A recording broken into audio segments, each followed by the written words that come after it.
사랑하는 자들아, 우리가 서로 사랑하자. 사랑은 하나님께 속한 것이니 사랑하는 자마다 하나님으로부터 나서 하나님을 알고, 사랑하지 아니하는 자는 하나님을 알지 못하나니 이는 하나님은 사랑이심이라. 아멘.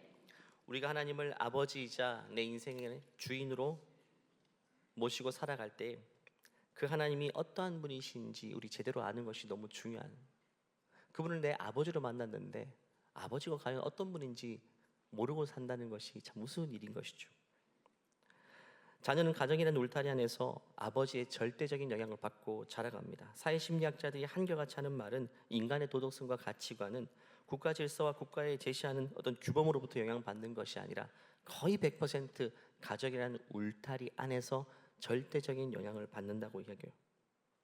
이렇게 형성된 자신의 가치관, 자신의 생각들이 큰 변화를 경험하게 되는 하나의 계기가 찾아오게 되는데, 그것이 바로 새로운 가족의 탄생이 그 계기가 됩니다. 우리가 육신의 부모로부터 생각과 가치관을 물려받았죠. 그런데 또 다른 가정으로 우리가 편입되게 되면 이제는 또 다른 생각 속에 영향을 받고 자라게 된다는 것이요. 그게 바로 예수님을 구주로 만나게 될 때 하나님을 내 인생의 새로운 아버지로 만나게 되는 새로운 가정으로 우리가 편입된다라고 성경은 말합니다. 로마서에서는 이것을 입양이라는 단어로 우리에게 설명합니다. 무릇 하나님의 영으로 인도함 받는 사람은 곧 하나님의 아들이라. 우리가 하나님의 아들이 되었대요.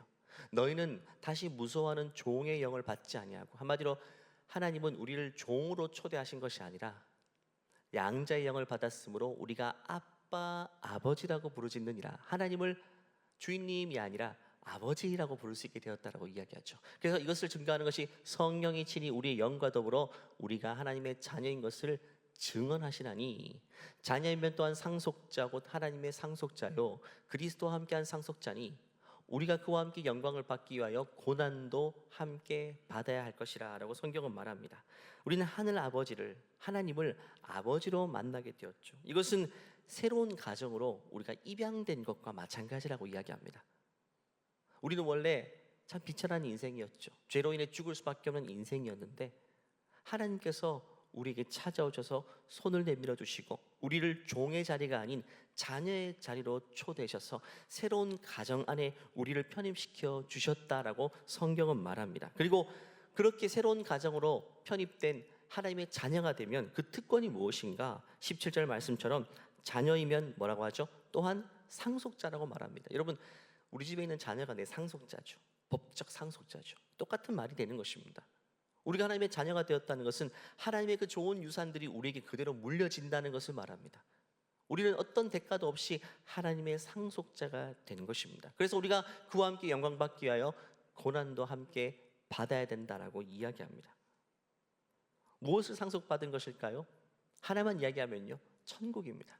하나님 나라 영생을 우리가 그냥 공짜로 상속받게 된 것입니다. 길 가다가 어떤 어마어마한 부자가 부모 없는 고아를 길바닥에서 나고 자라고 불쌍히 여겨서 손 내밀어 주고 내가 이제 너의 아버지가 되어줄게. 근데 말로만 아버지가 된 것이 아니라 그분의 손을 잡으니까 진짜 그의 자녀가 되었는데, 가족 관계 증명서를 떼보니까 진짜 내 이름이 그분의 자녀로 편입되어 있는 거예요. 법적으로 말이죠. 그러면 사실 이게 끝입니다. 저는 이제 그분의 아들이 되었으니 그분의 것을 상속받게 되는 법적 상속자가 된 거죠. 그분을 위해 내가 한 것은 아무것도 없죠. 그분이 손 내밀어 줄 때 좋아요라고 한 것뿐인데, 그 손 잡은 것뿐인데 그냥 내가 그 상속자의 권세를 얻게 된 것입니다. 하나님과 우리 관계도 마찬가지라는 것입니다. 하나님은 우리를 자녀로 불러주셨어요. 당신의 가족으로 우리를 초대해 주셨다는 것입니다. 그때 우리가 좋아요, 너무 좋아요, 제가 그렇게 될게요 라고 아멘으로 하답했다면 이제는 하나님이 우리를 자녀로 초대해 주시는 겁니다. 이 자리에 앉아 계신 분들은 대부분 다 그 초청에 응한 것이고, 아직 예배 자리는 나오시지만 그 하나님의 초대에 응하지 않은 분들은 오늘 이 예배를 통해서 네, 제가 주님의 자녀가 될게요, 하나님의 가족으로 나를 초대해 주셔서 감사합니다라고 그 초청에 응하시는 우리 모두가 되기를 축원합니다. 그런데 이렇게 여기 중요한 것은요, 우리가 하나님의 상속자가 된다는 것은 하나 더 생각해 볼 여지가 있는 거예요. 17절 말씀처럼 보시면요, 우리가 그와 함께 영광을 받기 위하여 고난도 함께 받아야 된다. 한마디로 그분의 상속자가 되기 위해서는 그분과 함께 고생도 받아야 된다. 한마디로 고생을 대가로 받는 것이 상속이다. 이렇게 말하는 부분이 절대 아닙니다. 고생해야지 그 유산을 상속받을 거야. 그냥 되는 법이 없어 라고 하는 구절이 17절의 말씀은 아닙니다. 이것은 우리가 하늘의 아버지의 자녀가 되었다면, 상속자가 되었다면 그 아버지와 걸맞는 인생이 점점 더 되어가야 된다는 것을 성경은 말하고 있는 것입니다. 한마디로 그분의 상속자가 됐다면 그분과 함께 앞으로 겪어야 될 일들이 많이 있을 것이다 라고 성경은 이야기하고 있는 것입니다. 예를 들면 제가 어떤 분의 입양자가 되었어요. 그런데 나를 입양해 준 그 아버지가 엄청난 사업가입니다. 거대한 사업을 일구어서 사업의 대부분의 수익을 어려운 이웃을 위해서 섬기는 분, 누구에게나 존경받는 분입니다. 그분이 사업을 하는 목적 자체가 자선을 위해서입니다. 사업이 목적이 아니라. 나는 그분의 자녀가 되었죠. 그런데 내가 그분의 아들이 되었음에도 불구하고 아버지는 그런 분인데 나는 본래 내 모습대로 살아가면 어떨까요? 나는 어렵게 살았고 나밖에 모르게 살아서 난 이기적인 사람이고 누구를 돕는 거 전혀 싫어하고, 내 머릿속으로는 우리 아버지 돌아가시면 이 사업 빨리 정리해서 좋은 집 사고 좋은 자동차 사고 전용 비행기도 사고, 이게 호화롭게 사는 것이 내 인생의 목적이라면 그 아버지의 그 아들로서 어울리지가 않는 것입니다. 말은 상속자고 실제로 상속자가 되겠지만 아버지의 모습을 닮아가는 것은 여러분 정말 중요한 모습이라는 것이죠. 그 차원에서 오늘 이 로마서 8장 말씀이 이야기하고 있는 부분입니다. 내가 단번에 아버지의 품격에 맞는 사람이 되지는 못하겠지만 아버지가 나를 늘 데리고 다니시면서 이것도 경험시켜 주시고 저것도 보여주면서 내가 점점 더 아버지를 닮아가는 인생이 되어야 된다라는 차원에서 17절 말씀을 하고 있는 겁니다. 제가 다시 읽어보면요, 자녀면 또한 상속자고 하나님의 상속자요 그리스도와 함께한 상속자니 우리가 그와 함께 영광을 받기 위해서 상속자다운 인생을 살아야 된다는 말입니다. 고난도 함께 받아야 할 것이라고 이야기합니다. 여기서 말하는 그리스도와 함께한 상속자라는 단어가 중요합니다. 내가 어떤 가정에 입양되어 가니까 이미 나 말고 상속자가 한 명 더 있는 겁니다. 그 집은 본래 나 말고 아들이 원래 있었어요. 그 아들은 입양된 아들이 아니라 본래 그 집의 아들이고 장자이고 독자입니다. 그분이 바로 예수 그리스도라고 말하는 것이죠. 그런데 나는 입양된 자로서 원래 있던 그 자녀, 그 이 집의 장자를 보니까 야, 내가 앞으로 어떻게 살아가야 될지를 깨닫게 되는 겁니다. 그 독자가 살아가는 모습을 보니까 이 집의 아버지와 똑같은 거예요. 늘 사랑이 많고 어려운 이웃을 도와주고 섬기는 데 기쁨을 느끼고 다른 사람을 위해서 희생하는 그 삶, 그 아버지의 그 아들의 모습인 겁니다. 그래서 나는 이 집의 장자의 모습을 닮아가기만 하면 아버지의 모습을 저절로 닮아가게 되는 것입니다. 이 부분을 말하고 있는 것이 29절 말씀입니다. 하나님의 미리 아신 자들을 또한 자기 아들의 형상, 그리스도의 형상을 본받게 하기 위해 미리 정하셨으니 이는 그로 많은 형제 중에서 맏아들이 되게 하려 하십니다. 예수님을 맏아들로 삼아 놓으셨대요.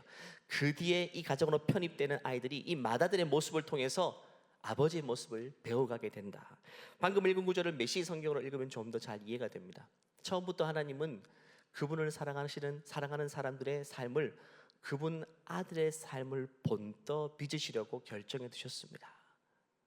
우리를 어떤 모습까지 이끌어야 되는가, 그 프로토타입으로 예수님을 정해 놓으신 거야. 그분의 아들은 그분께서 회복시킨 인류의 맨 앞줄에 서 계십니다. 우리 인류의 맨 앞줄에 예수님이 서 계시는데 우리는 그분을 똑같이 따라가면 되는 거예요.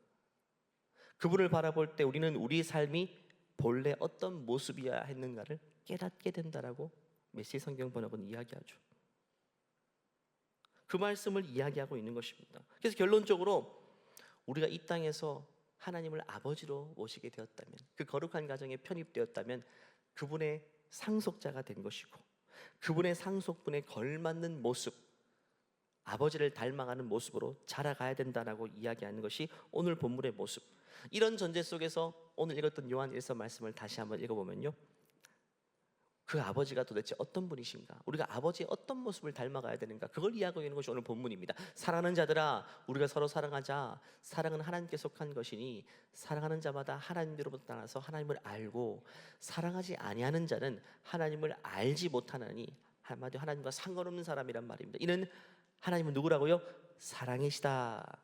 우리가 이 땅에서 만나게 된 하늘 아버지는 사랑이라고 말합니다. 우리가 닮아가고 우리가 배워가야 될 모습이 바로 사랑이라고 말하는 거죠. 그런데 8절에서는 사랑하지 아니하는 자는 아직 하나님을 알지 못하는 사람이라고 말합니다. 한마디로 아직 멀었다라고 이야기하는 부분입니다. 너가 예수님을 섬긴다고 하면서 하나님을 믿는다고 하면서 아직 사랑의 모습이 나타나지 않으면 너는 아직 멀었어 라고 이야기하는 부분입니다. 그냥 종교생활 하는 것이지 하나님을 인격적으로 만나 그분을 하늘 아버지의 가정에 내가 편입된 것은 아닐 수 있다고 말하는 것이죠. 저는 이번 사랑의 바자회를 섬기면서 다시 한번 우리 지구촌 가족들의 섬기는 모습을 통해 큰 감동을 받았습니다. 꾸준히 일로 섬기시지만 미소를 잃지 않으셨어요. 첫째 날 비가 많이 와가지고 바닥에 물이 흥건하게 고인 곳도 있어서 신발도 다 젖고 막 이렇게 사실 고생했죠. 그럼에도 불구하고 미소를 잃지 않으시고 지역 주민들을 섬길 때 환대해 주시고, 그 모습 가운데 사실 하나님의 사랑을 아는 자들은 다르다라는 생각 저도 알게 되는 것이고, 지역 주민들도 그 모습을 통해 그걸 보았을 것입니다. 우리가 아버지로 섬기고 있는 분이 어떠한 분이신지 얼굴과 우리 표정으로 나타나게 되는 것이죠. 이 모습이 바로 하나님께서 우리를 통해 세상 가운데 나타내고자 하는 그 모습인 것이죠. 그렇다면 하나님은 사랑이시라고 말씀하셨는데 도대체 우리는 이 사랑의 삶을 어떻게 나타내야 되는 것일까요? 방금 읽은 요한 1서에서 하나님은 사랑이라고 표현할 때 그 라틴어 번역본을 보면 이렇게 말합니다. Deus caritas est. 데우스는 하나님을 말하고 카리타스라는 단어가 라틴어로 사랑이란 말입니다. 이 사랑은 라틴어가 이제 영어에 영향을 많이 주게 되었죠. 근데 이 라틴어는 헬라어 번역본에서 온 것인데 헬라어로 아가페가 카리타스라는 단어가 되었고, 또 이 카리타스가 영어 성경으로 번역되면서 체리티라는 단어를 씁니다. 체리티라는 단어가 뭡니까? 자선, 이웃이라는 단어죠. 한마디로 사랑은 생각과 관념 속에 있는 것이 아니라 실제로 나누어지고 섬기는 행위로 나타나야 된다라고 사랑의 개념을 성경은 이렇게 이야기하고 있는 것입니다. 결국 우리가 사랑의 단어를 정의할 때에 내 마음속에 있고 내 머릿속에 있는 관념적인 형이상학적인 것이 아니라 실제로 손과 발로 나타나게 되는 그 모습을 성경은 사랑이라고 말합니다. 그렇기 때문에 요한일서 3장 16절은 이렇게 말하고 있는 것입니다. 그가 우리를 위하여 목숨을 버리셨으니, 실제로 목숨을 버리셨어요. 그것 때문에 우리가 사랑을 알게 되었다. 예수님이 사랑한다 사랑한다 말씀만 하신 것이 아니라 실제로 자신을 내어주셨습니다. 이것을 통해서 우리가 사랑을 알고 우리도 형제들을 위하여서 목숨을 버리는 것이 마땅하다. 우리는 장자 예수님을 통해서 사랑이 뭔지를 직접 보게 된 것입니다. 사랑은 이웃을 위해서 목숨을 버리는 것이구나. 나의 것을 아낌없이 나누는 것이구나. 그걸 통해서 직접 사랑을 귀로 들은 것이 아니라 눈으로 보게 된 것입니다. 결국 예수님은 우리에게 사랑을 가르치신 것이 아니라 사랑을 보여주셨고 사랑을 살아내신 것이죠. 그래서 요한일서 3장 17절 18절 말씀을 읽으면 같이 한번 읽어볼까요? 시작.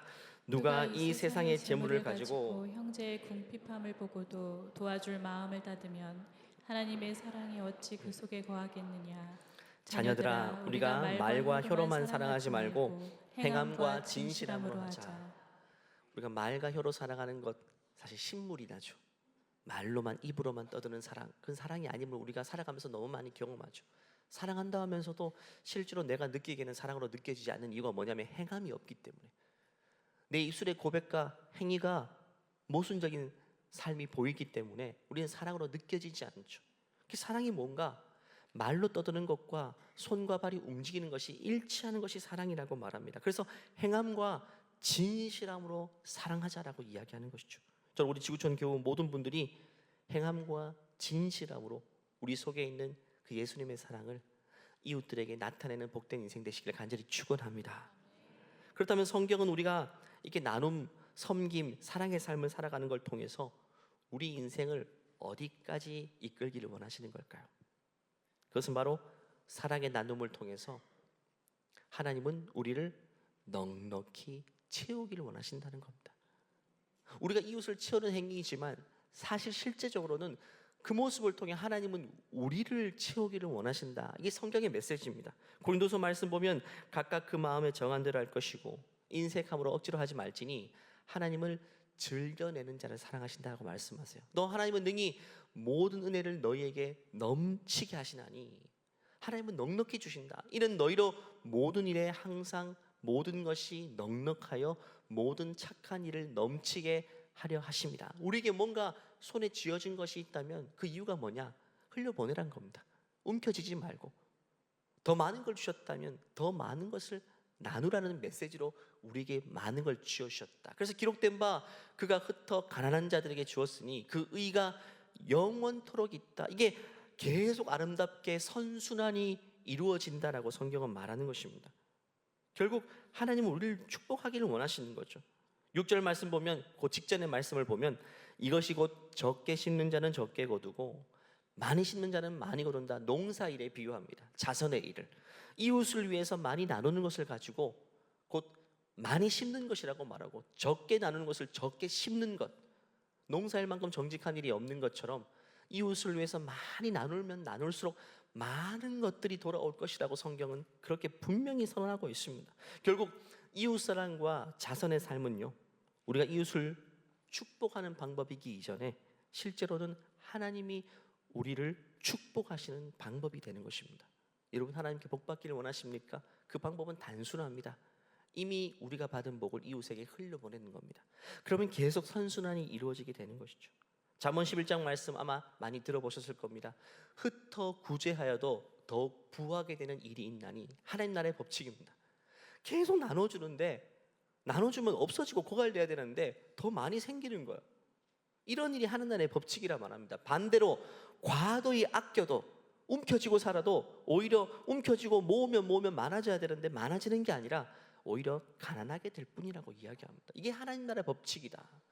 구제를 좋아하는 자는 풍족해질 것이고 남을 윤택하는 자는 자기도 윤택하여질 것이라고. 여러분 이 말씀을 하나님의 말씀으로 믿으신다면 아멘 하시기 바랍니다.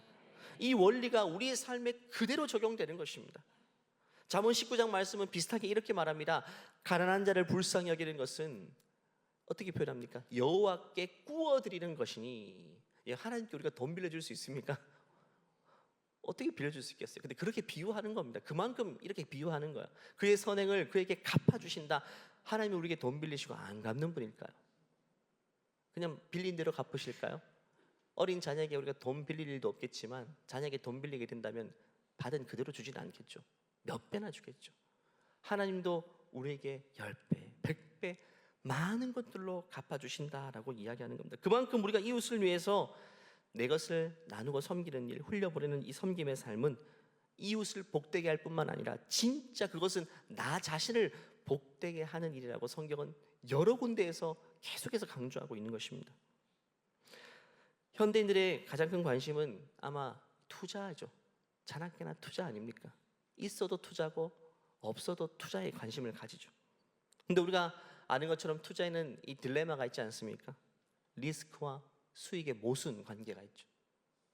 더 큰 기대 수익을 위해서는 더 큰 리스크 위험을 감수해야 됩니다. 반대로 위험이 최소화된다면 안정되다면 그만큼 수익은 기대할 수 없습니다. 이 두 가지 모순을 초월할 수는 없어요. 또 한 가지는 다양화와 집중의 모순이죠. 투자 리스크를 줄이는 방법은 다양한 곳에 분산 투자하는 것인데 분산될수록 그만큼 기대 수익은 작아지는 겁니다. 그래서 이 땅에 누리게 되는, 이 땅에 살 수 있는 모든 투자는요, 이 두 가지 모순을 여러분 초월할 수는 없습니다. 어떤 사람이 수익도 엄청 크고 위험도 엄청 작다라고 말하는 사람이 있으면 그 사람 누구라고요? 사기꾼입니다. 근데 그 말이 얼마나 달콤하게 들리는지 몰라요. 수익이 엄청 크대요. 근데 안정적이래요. 그건 없는 거예요. 그걸 말하는 사람은 그냥 얼굴도 볼 것 없이 사기꾼인데 그 말이 너무 혹하는 거예요. 왜? 그게 꿈과 같은 이야기니까. 이 땅에 있을 수 없는 이야기를 나에게 하기 때문에 나에게만 이 정보가 있냐. 또 잘못된 투자를 하게 되는 거죠. 이 땅에 여러분 누가 앞으로 그런 얘기 하는지 여러분 고지고대로 듣지 마십시오. 하지만 저는 여러분에게 한 가지 말씀드리고 싶어요. 이 땅에서 수익이 엄청 크면서 리스크가 제로인 곳이 있습니다. 제 말은 믿으셔도 됩니다. 돈 한번 꺼내 보시겠어요? 지금 투자해 보시겠어요? 성경은요, 이 딜레마를 초월한 가장 확실한 투자 방법을 우리에게 분명하게 소개합니다. 여러분 꼭 주목하시기 바랍니다. 디모데전서 6장 17절부터 19절 말씀 같이 읽겠습니다. 시작. 내가 이 세대에서 구한 자들을 명하여 마음을 높이지 말고 정함이 없는 재물에 소망을 두지 말고 오직 우리에게 모든 것을 후히 주사 누리게 하시는 하나님께 두며 선을 행하고 선한 사업을 많이 하고 나누어 주기를 좋아하며 너그러운 자가 되게 하라. 이것이 장래에 자기를 위하여 좋은 터를 쌓아 참된 생명을 취하는 것이라. 아멘. 최고의 투자처를 말하죠. 그 이상은 없다는 겁니다. 진짜 그 이상 없다. 장래를 위하여, 미래를 위해서 최고의 좋은 터전을 쌓는 것이라고 말하는데 그게 뭐라고요? 나의 것을 움켜쥐지 않고 누군가를 위해서 계속 흘려보내는 것. 이게 투자 개념으로 설명하는 겁니다, 여러분. 자선이 아니라 이건 투자다. 가능하면 이 투자체에 진짜 한마디로 올인하고 몰빵하라고 이야기합니다. 있는 거 다 끌어모아서 다른 것 엄한 것도 하지 말고 여기에다가 올인하라고 이야기합니다. 이것은 우리 세대뿐만 아니고 다가오는 세대에, 우리가 아직 자녀 얼굴 못 본 분도 있고 손주 얼굴 아직 못 본 분도 있겠지만 언젠가는 태어날 그 다다음 세대까지 안전한 터전을 제공하는 것이다. 키트를 제공하는 것이다. 우리가 열심히 한평생 살아서 많은 것들을 이제 누리고 노후 보장까지 되신 분도 있겠지만 여러분 그걸로 좋겠으면 좋겠어요. 하나님 그 이상의 것들이 있다면 고민하지 말고 다음 세대, 아직 내 눈으로 확인하지는 못했지만 그 다음 세대까지 내가 좋은 터전을 만들어 놓고 가고 싶다면 내 것을 여러분 어려운 이웃을 위해서 나누는 것, 이것이 가장 확실한 투자처라고 말하고 이건 안정된 것이다. 왜? 하나님이 보증하는 것이기 때문에. 그래서 예수님께서 이렇게 강조하십니다. 주라 그리하면 너에게 줄 것이니 너희를 나눠줘. 고민하지 말고 나눠줘. 그럼 내가 너에게 줄게. 또 줄 걸 줄게. 후이되어 누르고 흔들어 넘치도록. 성경에 이런 표현 잘 없는데 여러분 이렇게 우리가 안 누려봐서 잘 모르죠. 후이들고 다 담을 수 없을 만큼 너에게 안겨주겠다. 너희가 헤아리는 그 헤아림으로 너희도 헤아림을 똑같이 받게 될 것이다. 말씀을 마무리할까요? 이번 바자를 통해 얻은 수익으로 돌아오는 주 토요일 날 사랑 나눔 축제를 향해 나아갑니다. 한 분씩 어려운 이웃들을 추천해달라고 몇 주 동안 광고 드렸는데 실제로 많은 분들이 우리 주위의 어려운 가정들을 이렇게 이름과 전화번호 또 주소를 적어주셨어요. 그분들 찾아가서 실제로 기도해드리고 우리 사랑이 담긴 물건들을 나누어 주게 될 것입니다. 하나님께서는 이렇게 사랑의 마음을 가지고 누군가를 찾아가는 그 발걸음을 정말 너무너무 기뻐하십니다. 왜냐하면 그 발걸음이 바로 우리 아버지 되신 하나님의 성품이고 아들 예수께서 몸소 우리에게 보여주신 그런 삶이기 때문에 그렇습니다. 토요일 사랑 나눔 축제할 때 가능하다면 자녀들도 함께 나오면 좋을 것 같아요. 왜? 그게 믿음의 유산이 되니까. 자녀들에게 섬기고 나누는 삶이 얼마나 귀하고 복된 삶인지 직접 보여주는 게 너무 소중합니다. 제가 짧게 미국에 2년 동안밖에 있지 않았지만 유학생활 가운데 어려울 때 푸드뱅크라는 곳을 통해서 도움을 받았습니다. 그러니까 기부하는 사람들이 먹을 것 가득히 사가지고 지역사회마다 나눠주는데 그 방식이 뭐냐면 지역교회를 통해 나눠줍니다. 그 교회 찾아가서 차를 이렇게 코로나 시즌에 차를 이렇게 대고 있습니다. 차가 엄청 길어요. 코로나 때 힘들었으니까 어려운 사람이 그만큼 많은 거죠. 저는 처음에는 차 가진 사람이 이게 힘든가 했는데 여러분 미국은 다 차를 가지고 있으니까 차를 한 줄 쭉 세워놓으면 그 교우들이 물건들을 차에 실어주면서 기도를 해주거든요. 근데 어른들만 있는 게 아니에요. 거의 예외가 없습니다. 온 가족이 나옵니다. 아이들이 힘이 없는데도 아이들의 손을 통해 작은 것 하나라도 그 트렁크에 더 실어줍니다. 그게 뭐냐면 자녀들에게 믿음의 유산을 물려주고 있는 광경입니다. 저는 그 모습이 제일 큰 감동이 되었어요. 미국 사회에 무너지지 않겠다는 생각이 전 거기서 봤거든요. 이렇게 눈으로 보이면서 자선 섬기고 나누는 걸 가르치는 가정들이 이렇게 많구나. 여러분 이게 정말 중요합니다. 요즘은 진짜 나밖에 모르는 시대죠. 그 시대 속에 영향을 받으면 우리가 믿음으로 아무리 양육해도 우리 자녀도 이렇게 움켜쥐는 인생 살 수밖에 없죠. 주위를 돌아볼 수 없는 인생 될 수밖에 없죠. 그럴 때일수록 우리는 여러분 더 나누는 삶을 우리 자녀들이 보는 가운데 나눠야 돼요. 저는 얼마 전 포도 한 박스를 사가지고 한 10송이 정도 담겨져 있더라고요. 들어가는 길에 경비실에 들려서 2송이를 딱 꺼내들고 한번 고민하다 또 3송이까지 드렸습니다. 또 더 드리고 싶지만 더 많이 받으면 부담스러워 하시거든요. 요즘 분리수거가 많아서 정리하시는데 힘드시죠? 작지만 좀 나눠 먹고 싶어요.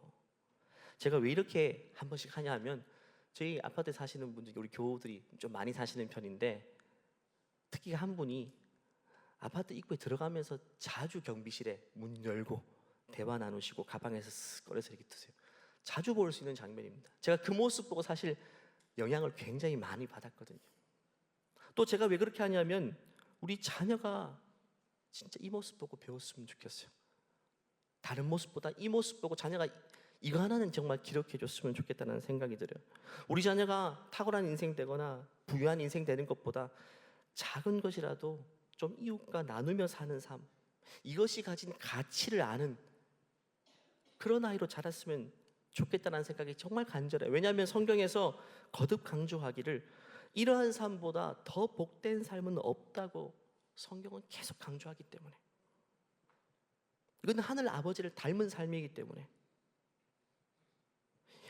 굳이 여러분 가난한 사람을 위해서 나눠주고 그거 아닙니다. 그냥 이웃이라도 옆집, 밑에 집, 위에 집, 경비 아저씨, 그냥 함께 더불어 살아가는 이웃을 위해서 내 것을 조금 나누며 같이 먹는 것, 이것 자체가 사실 나눔을 흘려보내는 것이고 이웃 사랑의 모습인 것입니다. 제가 보니까 그래요. 늘 나눠 먹을 수 있는 사람은요 평생 그렇게 사시더라고요. 그 말이 뭡니까?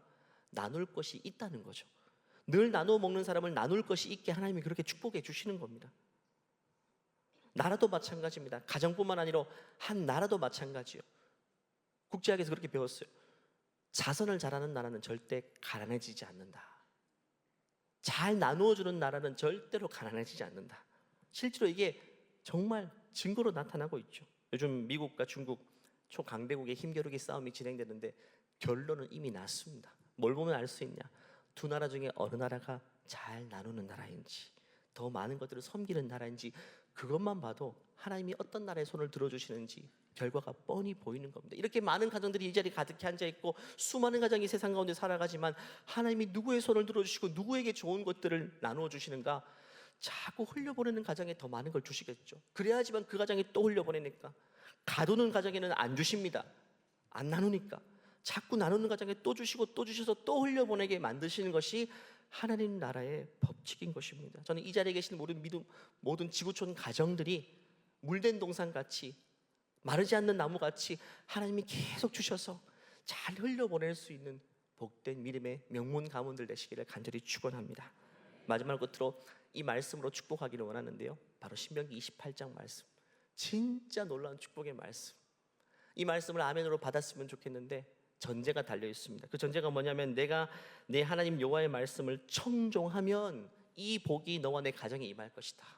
오늘날 신약적으로 해석하면 너가 예수 그리스도의 모습처럼 이웃을 위해서 자기를 희생할 줄 알고 작은 것이라도 쪼개서 나눌 줄 아는 삶을 산다면 이 복이 너와 내 자녀에게 흘러갈 것이라고 말씀하십니다. 이 시간 이 하나님 말씀을 경외하는 마음으로 다 같이 한번 일어나 볼까요? 다 같이 기립해서 하나님 말씀 앞에 섰으면 좋겠고, 제가 대표로 2절 말씀을 전제를 읽겠습니다. 그러면 3절부터 한 절씩 합독할 텐데 여러분 정말 이 말씀의 축복이 나와 우리 가정 가운데 흘러 들어오기를 아멘으로 받으시고 함께 선포하여 읽도록 하겠습니다. 제가 먼저 2절 읽습니다. 내가 내 하나님 여호와의 말씀을 청종하면 이 모든 복이 내게 임하여 내게 이르리니 성읍에서 복을 받고 들에서도 복을 받을 것이며 내 몸의 자녀와 내 토지의 소산과 내 짐승의 새끼와 소와 양의 새끼가 복을 받을 것이며 내 광주리와 떡반죽 그릇이 복을 받을 것이며 내가 들어와도 복을 받고 나가도 복을 받을 것이니라. 여호와께서 너를 대적하기 위해 일어난 적군들을 내 앞에서 패하게 하시리라. 그들이 한 길로 너를 치러 들어왔으나 내 앞에서 7길로 도망가리라. 여호와께서 명령하사 내 창고와 내 손으로 하는 모든 일에 복을 내리시고 내 하나님 여호와께서 내게 주시는 땅에서 내게 복을 주실 것이며 여호와께서 내게 맹세하신 대로 너를 세워 자기의 성민이 되게 하시리니 이는 내가 내 하나님 여호와의 명령을 지켜 그 길로 행할 것임이라. 아멘. 합심해서 기도하시겠습니다. 이 시간 하나님 우리 가정, 우리 자녀들의 인생 축복하여 주시옵소서. 하나님 아버지의 성품을 닮아 사랑의 사람이 되어가게 하여 주시옵소서. 하나님이 주신 것을 가지고 움켜쥐는 인생이 아니라 끊임없이 흘려보내는 인생, 하나님이 넉넉히 채우시는 복된 축복의 통로로 쓰임받는 우리와 우리 자녀의 인생 될 수 있도록, 장애의 터전을 위해서 넉넉히 쌓아가는 인생 될 수 있도록 우리를 축복하여 달라고 이 시간 주여 한번 외치고 기도하겠습니다. 주여, 하나님 아버지, 우리를 채워주세요.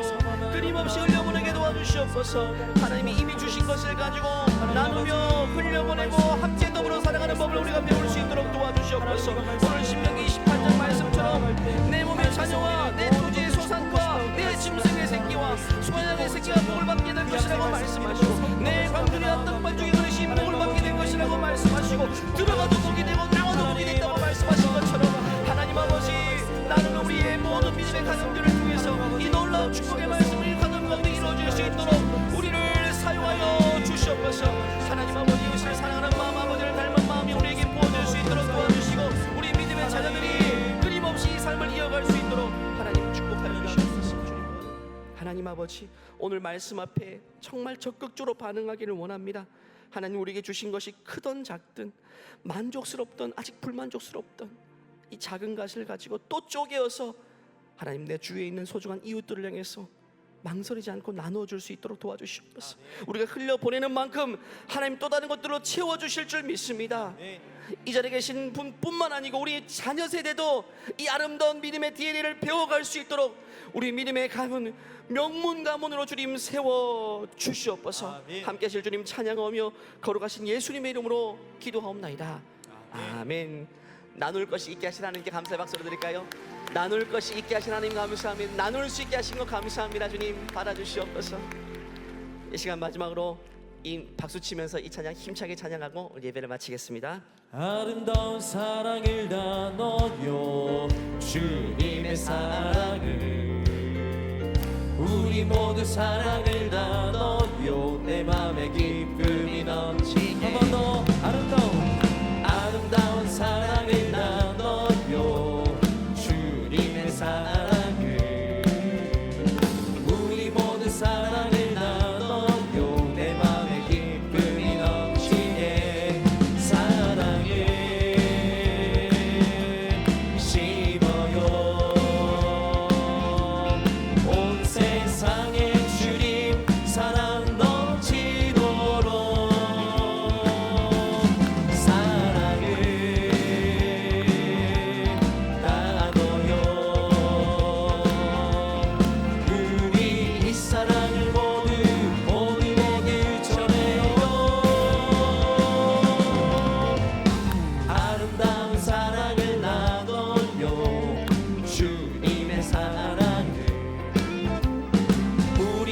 사랑을 나눠요, 내 맘에 기쁨이 넘치게. 내 맘에 기쁨이, 내 맘에 기쁨이 넘치게.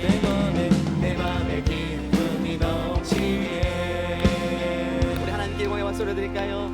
우리를 통해서 사랑을 나누기를 원하신 하나님 감사합니다. 우리를 사용하여 주시옵소서.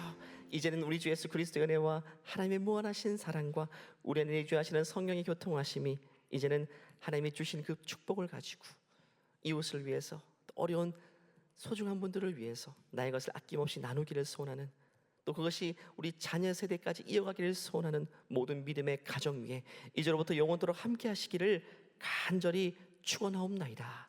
아멘. 주님.